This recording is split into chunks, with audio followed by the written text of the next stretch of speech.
few months ago, Senator Ted Cruz announced that he had uncovered $2 billion of science grants funded by former President Joe Biden's administration that prioritized radical political perspectives, or neo-Marxist theories. His aides on a congressional committee assembled the list by searching the project descriptions for 699 key terms, like women, diversify, segregation, and Hispanic culture. When Cruz released the database of this allegedly woke research earlier this month, we decided to run our own experiment. We asked one of the models powering ChatGPT, which can sift through large amounts of data, to evaluate all 3,500 grant descriptions in the database as if it were an investigative journalist looking for Marxist propaganda, woke ideology, or diversity, equity, and inclusion. The model tried to give us descriptions of how each project might fit those themes.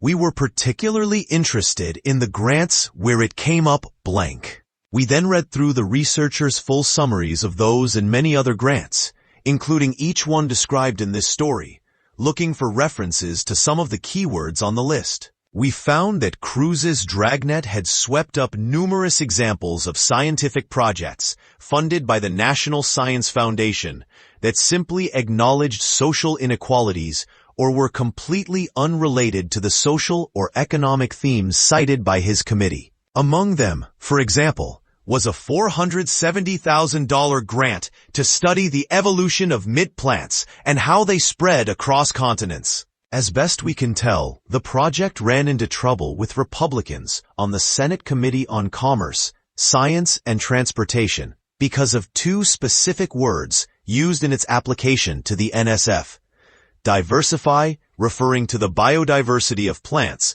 and female, where the application noted how the project would support a young female scientist on the research team. Other projects our AI assistant led us to included "It's very frightening," said Charlotte Lindquist, a biology professor at the University at Buffalo who is conducting the research on mint plants. Lindquist spends hours a day grinding up plant samples and analyzing their DNA to identify genetic differences between species. Studying plant diversity, she said, could help secure more resilient food systems. We are really trying very, very hard to move our world forward, understanding it better through our sort of foundational, sometimes groundbreaking research, she said, and then you get flagged and blacklisted because there is a word like female in your project.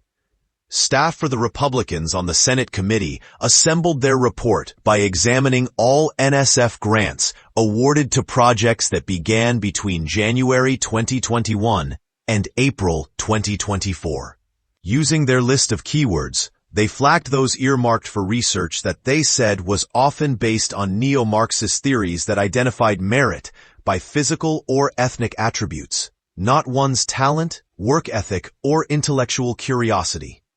Evaluating the merits of these awards would require a deep understanding of dozens of scientific fields, from gravitational waves to DNA methylation. But the report describes a crude approach. While staffers did attempt to account for the different ways their keywords can be used, they did not manually review all grants. The report also failed to acknowledge that the NSF has a legal mandate to make science more inclusive of women, racial minorities, and disabled people. Cruz released the full database just as the Trump administration's NSF said it was examining research grants to make sure they complied with the president's executive orders terminating diversity, equity, and inclusion initiatives. Cruz said he requested significant scrutiny of the grants in his database. At the time, the NSF was using a similar list of keywords for its review. Neither Cruz's office nor a spokesperson for Republicans on the committee responded to requests for comment. It's not clear if approved projects that are still waiting for payments will get their money. A federal judge ruled last Friday that the administration can't cancel or freeze grants for supporting diversity, equity, and inclusion programs. When asked how it would respond to the judge's preliminary injunction, an NSF spokesperson directed ProPublica to an agency webpage, which had not been updated with information about the court ruling at the time of publication. NSF is working expeditiously to conduct a comprehensive review of our projects, programs, and activities to be compliant with the existing executive orders. A spokesperson told ProPublica in response to questions about its review process. The Senate committee's list includes words like diversify and biases, which have technical meanings unrelated to social issues. Although the report's authors worked to remove grants flagged for those reasons, some, like linguists, slip through. The lack of precision in the committee's methodology is obviously laughable, said Kim Lane Chappelli, a professor of international affairs at Princeton University, who studies the rise and fall of constitutional governments. But she also worries about what might happen if lawmakers take a more serious approach, such as trying to ban research on racial inequality, similar to how Congress severely limited studies on gun violence. The NSF evaluates grant proposals based on two factors. The first is intellectual merit. Every application is reviewed by a panel of experts, often other academics, who specialize in the same topic. They pore over detailed applications that include data, references, and researchers' qualifications, far more information than the brief summaries evaluated by the Senate committee. The other factor is broader impacts, which could include how the research might benefit societal well-being or make science more inclusive. Currently, federal laws require the NSF to support research at historically black colleges and universities and other institutions that serve groups who are underrepresented in science. Congress also ordered the NSF to fund efforts designed to increase the recruitment, retention, and advancement of members of these groups in scientific careers. All of that is hardwired into federal funding, Chappelli said. If anyone was woke, it was Congress. Laws passed by Congress have more legal weight than executive orders, so the NSF shouldn't prioritize Trump's order over its mandate to support underrepresented people in science, Chappelli said. The White House, she said in an email, is literally asking the NSF to violate the law. The committee report singled out some projects for simply acknowledging that people from certain demographics face unique challenges. That includes a University of Houston study of maternal mortality that examines why Black, Indigenous, and other people of color in the U.S. are nearly 3 times as likely as white women to die during pregnancy or within the first year after childbirth.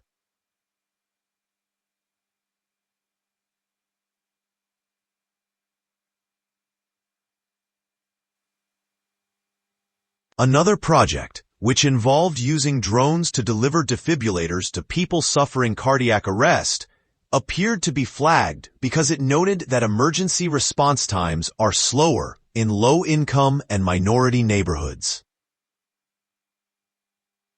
In other cases, the keywords that caught the committee's attention may have come from outreach efforts meant to broaden the impact of the research.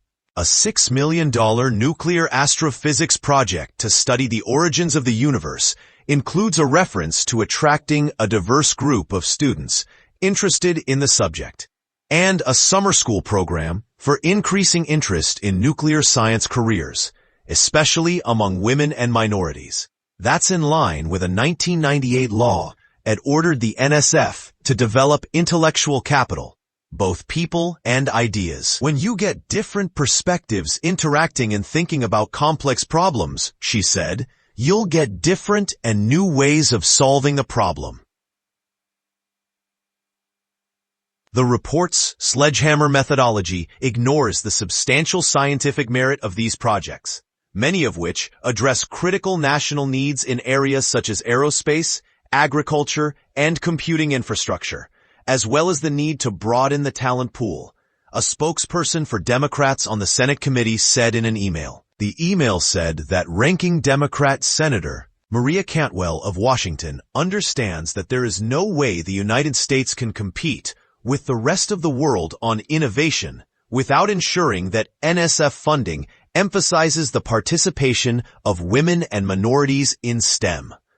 A reference to science, technology, engineering, and mathematics. Rice University professor Vicky Yao has seen firsthand how efforts to broaden participation can increase excitement and interest in science. When Yao applied for a research grant in 2022, she included outreach to community college students, many of whom are from underrepresented populations and don't have access to research opportunities. When ProPublica informed Yao her $610,000 project was on the Senate committee's list, she found it bizarre that such technical work on DNA methylation, a process that can affect cancer and neurological diseases, could be labeled as woke. The committee's choice of keywords is so sweeping that shutting down the research that uses those terms would end not just diversity programs, but also vast fields of research on social science, Black communities, racial inequality, LGBT, climate change, net zero, climate research, clean energy, and medicine, white women, victims, trauma.